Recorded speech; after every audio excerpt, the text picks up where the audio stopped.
got married when Cyrus was 2.5 months old, and it was like literally wedding. 1 week later, he ended up cheating 1 week after we got married. And that was kind of like how our marriage was. It was just a messed up thing for a while. Because during that time, living a life, and me personally not knowing the Lord and just kind of really being an antichrist, didn't want anything to do with God, not really knowing who he was, not really knowing what he'd done for us as sinners, just like lived a life just not knowing him, totally blaspheming his name. And I mean, there was a point in time even growing up that I was so into the goth scene, and like I wanted to get like tattooed 666 on my shoulder. That's how antichrist I was, and didn't really value anything, didn't really value people, and so didn't really value my wife and children at the time. So because I wanted to do my own thing and go to bars and party. We thought we were going to split up just because of just how he was, and after a few months I started really feeling like a pull to go back to church and seek God again. And so I started going to a women's Bible study and then going to church and everything again, and taking the little ones with me to Bible study. Well, then I started asking him to go to church, and he was slowly but surely getting there. And he had told me when football season ends, he'll go. And then a few months later, we started going back to church. He ended up going to church. And then we started seeking God and really started trying to live for the Lord. And then God moved us about 1.5 years later out here. And then sadly, our marriage didn't get better. I was actually ready to leave him at that point. It was a few years ago, and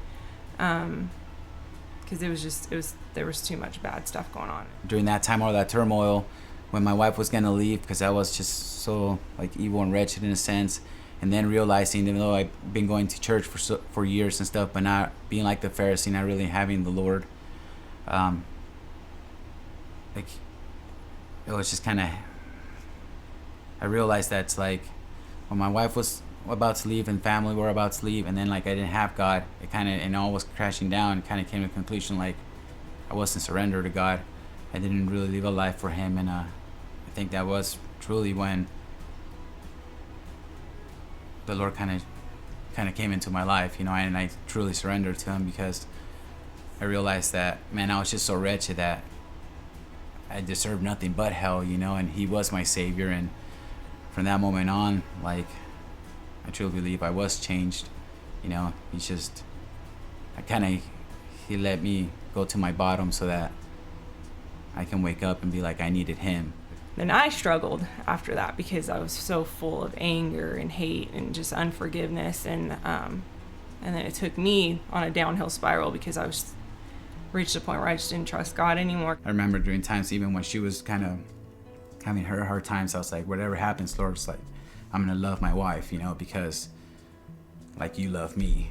And what I've done to him was way worse than what any person can really do, she can do to me or I can do to her, because he's taught us to really love how we need to love. Because I'm still learning so many things from the Lord, for sure, but I didn't know how to love, so yeah, he didn't know how to love, and Christ. I was more of I was just a hardened mess, not knowing even how to accept love either. And so God's had to really work love into us. God can take anything, literally anything, and make something good out of it. And ultimately, he's glorified in it when you actually stick things out and you actually and it's a reminder, for me, through just the trials and everything, growing in the Lord, it's just remind us how much the Lord loves us, and what he went through for us. So sometimes we don't want to go through for people when we may be angry and upset or whatever, things being done to us, but it's and we think, oh, they're not deserving of it, but it's we weren't deserving of it either. And the Lord loves us that much that it's he died on the cross for us, and he's risen again. He suffered all shame and just brutally abused for us because he loved us, and that's what true love is. And it's it just brought us that much closer to him and to each other. When you endure hardship for him, it's like you see him in ways that you would never see him without that. And I'm grateful for those trials. It wasn't fun. I wouldn't wish a lot of them upon anyone, but it's like at the same time, just it's pretty amazing. Ultimately, like the best thing about it all, going through all that, even though like you wish, looking back, that we didn't go through it, that the Lord has held us together, and it does glorify him, and like it's just, even though some things are shameful to us, it's like we're able to say like the Lord held it together, and all the reason we're even married now and we have the family we have and we love each other, it's because of Jesus Christ. There is no other reason. I'm Jose Tellez. And I'm Adri Tellez. And Jesus changes everything.